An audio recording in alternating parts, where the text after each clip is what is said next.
Previously, as Lewellyn arrived to meet her uncle, the king of Thessaly in person, the king began to disrespect her, mentioning that he had never thought his late sister's daughter would turn out to be such a pathetic princess. Enraged, Lewellyn shouted at him by asking if he had spoken to and treated her younger brother the same way he was treating her. To this, her uncle calmly assured her, stating that her brother, Alpheus, was growing well in Thessaly. Amid this, her brother Alpheus, now a fine-looking teenager, appeared before her. Seeing her brother after a long period, Lewellyn became overwhelmed with emotion and embraced him tightly, asking if he had missed her during those 5 years. In response, Alpheus gave her a sinister look and questions why he would miss such a wicked princess of Brygen. And as he pushed her away, she asked in shock why he was behaving so strangely. With a displeased expression, Alpheus boldly responded that despite her being his elder sister, he had never missed her in those 5 years. Saying this, Alpheus approached the king, addressing him as his father, and asked why he hadn't informed him that the princess would also be there. Lewellyn stood in shock, wondering since when her uncle had adopted her brother as his son. So, let's dive into the parts 118 to 121 of the manhwa, The Secret Bedroom of the Forsaken Princess. The scene then transitions to Lewellyn's bedroom,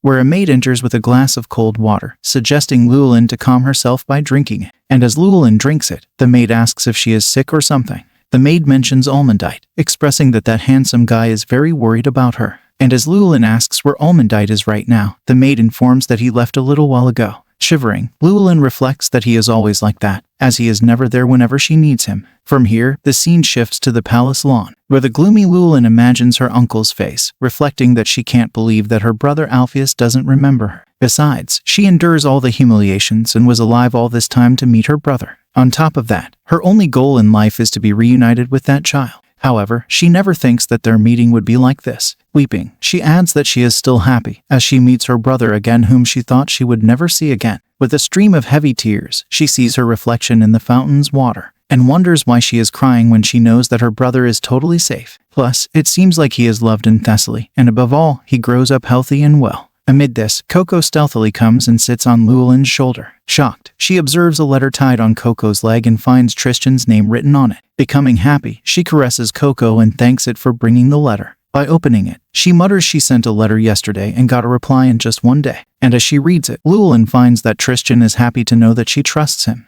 Besides, he is sad to know that her negotiation didn't go well, and he is a little frustrated that he is not there along with her. With a little smile, Lewellyn reflects that she can hear his affectionate voice in her ears, and despite it's just a letter, she feels like Almondite is comforting her right next to her. And as she finds a report on an investigation done by Tristan, she gets shocked and wonders why he always mixes up the personal letter with the work one. Becoming serious, Lewellyn begins to read the report. After reading the letter, she starts to write a reply to him. She writes that they all know Queen Pamela is behind it, but she requests Tristan to keep the evidence to himself and not make it public hastily. She informs him that her meeting didn't go well, hence she met her uncle in person. There, she gets surprised when her uncle presents her Alpheus, but her brother is adopted as a son by her uncle. Moreover, her brother grows up as tall as her in these 15 years, and in a few years, he will become a fine young man, maybe the most handsome guy in the entire Brygen Empire. Smiling, Lewellyn adds that she is so happy to meet her brother. And despite the meeting goes bad, her uncle says that he will ease the negotiation conditions. Halting, Lewellyn happily reflects whenever she writes a letter to Tristan, only good things come to her mind. Expressing her feelings, she informs him that she was feeling down a while ago, but his letter makes her feel happy. By folding the letter, she reflects that she was reunited with her long-awaited brother. Besides, the negotiations are successfully resolved, and if she gets lucky, she might see her brother again in the future. After Lewellyn sends Coco with a letter to Tristan, she senses someone's presence behind her, and as she gazes in that direction, she finds the person is none other than Almondite himself. Observing him covered in dirt, she shockingly asks where he was all this time. To this, he ambiguously states that he tried to stop it, but he couldn't, and he thinks he is as miserable as he was in the past. Perplexed, Lewellyn asks what the hell he is talking about, and as Almondite remains silent, she asks if he fought with someone as he is covered in blood. Amid this, Alpheus enters the scene and interrupts their conversation. Finding her brother's presence, Lewellyn becomes happy and calls him by his name. Displeased, Alpheus mentions that he doesn't like it when she calls him by his name. To this, she asks Alpheus to forgive her this time.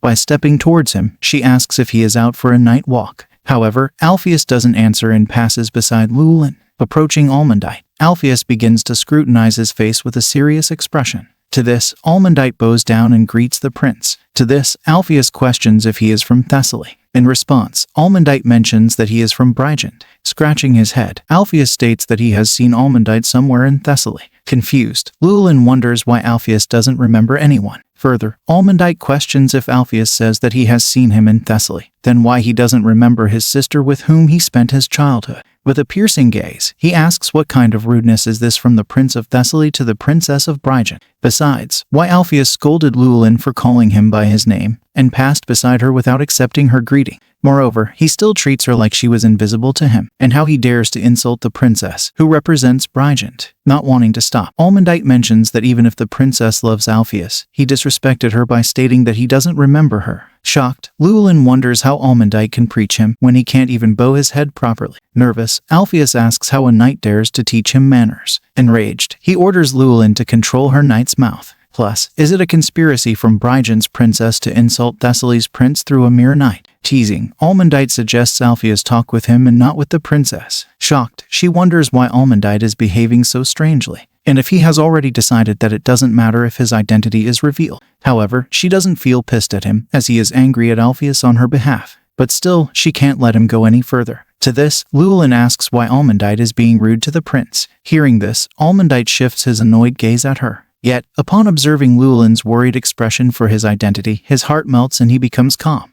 After this, Lewellyn suggests Alpheus also calm down. To this, Alpheus hits hard on Lewellyn's hand and pulls her away, warning her to never teach him how to behave. Witnessing this, Almondite activates his predatory gaze and mutters why this stupid kid doesn't remember his older sister. Listening to the word stupid, Lewellyn becomes angry, while Alpheus asks how a knight could call him a stupid boy. But before the heavily annoyed Almondite could do something to the ignorant Alpheus, Priest Ernell enters the scene and asks why they are fighting in the City of Peace, the Holy Land. Observing Ernell's unexpected presence, Lewellyn, Almondite, and Alpheus flinch right away. Bowing, Ernell delivers his respectful greetings to them. After stating this, Ernell shares an intimidating gaze with Almondite. Seeing Almondite's reaction, Alpheus asks why he is looking at Ernell with angry eyes. Wanting to calm the situation between them, she asks when Ernell came. To this, Ernell mentions that she has become more beautiful in the meantime. Blushing lightly, she states that it's nice to meet him. Observing a very warm reunion between them, Almondite gets jealous and delivers a scary expression. The scene then transitions to some hours later, where Ernell brings Lewellyn to his chamber. There, he asks what's going on with her in the Holy Land,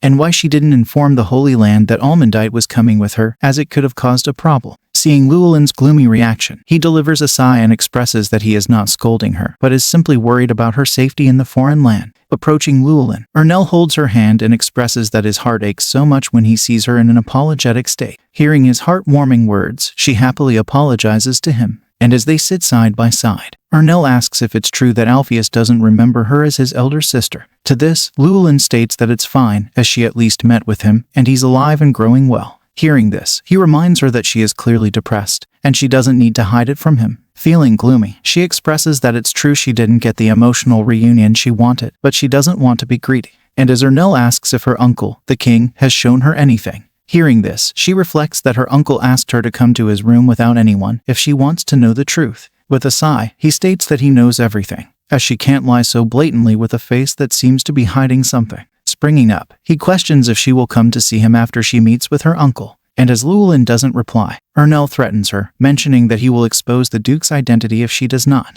Chuckling, she becomes ready to meet him later. Suddenly, he holds her hand and mentions that he wants to ask her something. And the thing is that, she came here with her one leg out of skirt. Embarrassed, she asks how he can say naughty things out of nowhere. To this, Ernell springs near Lewellyn's face, inquiring if she cheated on him with Almondite in his absence. Pushing him away, she assures him that she did nothing like that. Not wanting to believe, he grabs her hand and begins to rub it against his cheek. By doing this, he expresses that whenever he imagines her with another man besides him, he becomes so anxious. Hearing this, Lewellyn feels a quick shock through her body. Seeing this, Ernell asks why her stigma cycle came this late, and if she did it already with someone in between. Flinching, she tries to clarify to him that her stigma cycle came late this time, and that's it. Suddenly, Ernell embraces Lewellyn tightly and asks if he should help her calm her urges. As we wrap up today's segment, thank you for being with us until the very end. I'll be sharing fresh videos of this manga and exciting new series every weekend.